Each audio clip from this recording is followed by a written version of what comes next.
Me llamo Teresa, y el día en que mi columna vertebral quedó aplastada bajo una viga de acero, fue también el día en que comprendí, por primera vez, con absoluta claridad, que el hombre con el que me había casado nunca había estado realmente a mi lado. Todo comenzó aquella mañana en la que me levanté temprano, tomé un café rápido y me fui a trabajar a la fábrica donde llevaba casi una década. Una rutina que, aunque agotadora, daba sentido a mis días. Siempre pensé que mi esfuerzo sería reconocido, que estaba construyendo algo, aunque solo fuera estabilidad. Pero ese día, el ruido monótono de la cinta transportadora dio paso a un chirrido agudo, un estruendo metálico, gritos, carreras y, entonces, el peso brutal de la estructura sobre mi espalda, el dolor extendiéndose como fuego, las voces en la distancia, sirenas y una oscuridad que parecía no tener fin. Cuando volví a abrir los ojos, todo era blanco. Paredes, ropa, sábanas, rostros borrosos que se acercaban y decían, palabras técnicas que apenas podía entender, fractura por compresión en la columna lumbar, riesgo de movilidad comprometida, cirugía de urgencia. Esas palabras resonaban mientras apenas podía mover los dedos de los pies. A los 29 años, volver a aprender a sentarme era mi nuevo objetivo. El tiempo en el hospital se arrastraba entre dolorosas sesiones de fisioterapia, procedimientos interminables, agujas y más agujas, mientras mi cuerpo se negaba a colaborar. Y en medio de todo eso, aparecía Gustavo, mi esposo, con su voz suave y los mismos bombones que yo no podía comer, el mismo ramo de flores que le encantaba a su madre, Dona Nadia. Margaritas blancas, sus favoritas, no las mías.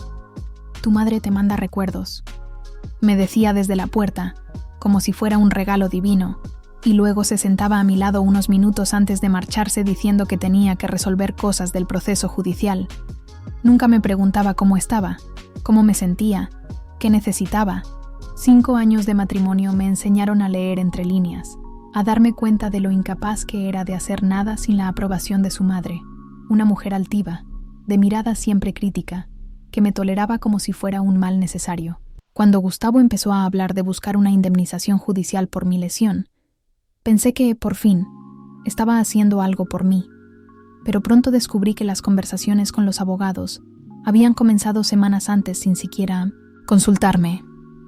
Un día, me trajo unos papeles para que los firmara mientras yo apenas podía moverme, diciendo que solo eran autorizaciones para facilitar el proceso. Los firmé sin leerlos. Solo quería que el dolor pasara.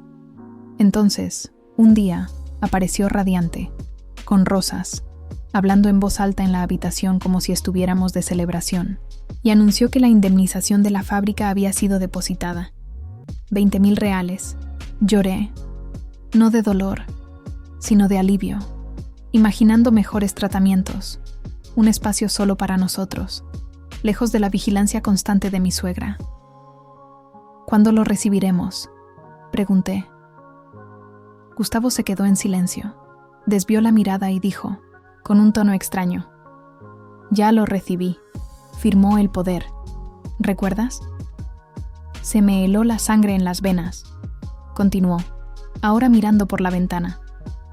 Lo transferí a la cuenta de mamá. Ella es muy buena con el dinero y mañana se va de viaje. Al Caribe, un sueño que tenía desde hace mucho tiempo. El dolor de espalda era soportable comparado con lo que sentía en ese momento. Indignación, incredulidad, impotencia. ¿Has enviado el dinero de mi indemnización para que tu madre se vaya de viaje?, le pregunté casi sin voz. ¿Lo guardará? Para ti, claro. La fábrica ya cubre tu tratamiento, y ella necesitaba ese viaje. Se ha sacrificado tanto por mí. Y en ese instante, comprendí que estaba sola. Gustavo nunca dejaría de ser el niño de mamá. Marqué un número que había guardado en secreto durante más de un año. El de Claudio, el padre de Gustavo, un hombre del que nadie hablaba y que, según la versión oficial, había abandonado a su familia cuando su hijo solo tenía 7 años. Cuando escuché su voz al otro lado de la línea, me di cuenta por la expresión de Gustavo que sabía exactamente quién era. «¿Claudio? Mi nombre es Teresa. Soy la esposa de su hijo. Al otro lado, un silencio tenso. ¿Está bien él? Él sí, yo no. Y le conté todo. El accidente, la lesión, la indemnización desviada, el viaje de la suegra. Al otro lado de la línea, su voz se endureció. ¿Dónde estás? Le di el nombre del hospital y la sala. Estaré allí en 1 hora, dijo, y colgó. Cuando Claudio entró en la habitación, era un hombre alto, de hombros anchos, cabello canoso bien cortado, y, mirada firme, llevaba unas flores sencillas y dijo: «Son para ti. Sé que no son bonitas, pero me recuerdan al campo». Se sentó y sin rodeos me escuchó. Me preguntó todo, desde cómo conocí a Gustavo hasta los detalles del accidente. Cuando mencioné que nunca había visto ni una sola foto suya en casa, Claudio suspiró y me contó su versión. No había otra mujer. Lo que había era una separación causada por el control obsesivo de Nadia, que impedía cualquier contacto entre padre e hijo, interceptando cartas, mintiendo al niño, cambiando de ciudad sin dejar rastro. Me miró con tristeza. Lo intenté, Teresa, pero ella fue implacable. Y la puerta se abrió de repente. Era Nadia, impecable con su traje beige y su collar de perlas. Y detrás de ella, Gustavo, pálido. Cuando vio a Claudio, se quedó paralizada. ¿Tú? ¿Cómo te atreves a aparecer aquí? Claudio se levantó. Altivo. Buenas tardes, Nadia. Veo que no has cambiado nada. Ella se volvió hacia mí con desprecio. Tú has montado esto, ¿verdad? Pero antes de que pudiera responder, Claudio intervino. Vas a devolverle el dinero. Nadia estalló. Lo saqué del avión, ¿sabes? Ahora hemos perdido la mitad con los gastos de cancelación. Todo es culpa de esta mujer. Gustavo, que hasta entonces había permanecido en silencio, murmuró. Mamá, para. Y ella se quedó paralizada, como si le hubieran dado una bofetada. Para ya. Y por primera vez, vi a Gustavo levantarle la voz. Salió de la habitación. Nadia lo siguió y Claudio se quedó conmigo. Yo me encargo, prometió, y lo hizo. Canceló el viaje, rastreó los fondos y consiguió recuperar parte del dinero. Unos días después, trajo los papeles del divorcio. ¿De verdad quieres esto?, me preguntó. Sí, y me miró con ternura. Tengo un amigo en Alemania, especialista en rehabilitación.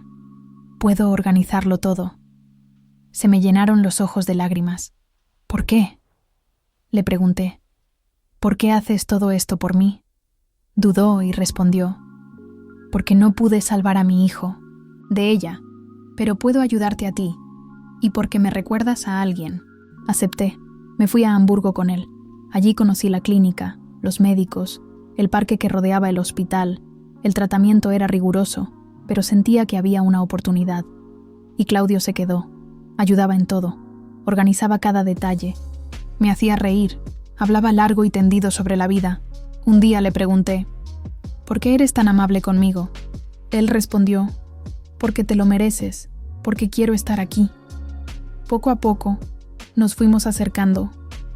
Entre sesiones de fisioterapia y tardes en el jardín, me di cuenta de que ese hombre se estaba convirtiendo en algo mucho más que un apoyo.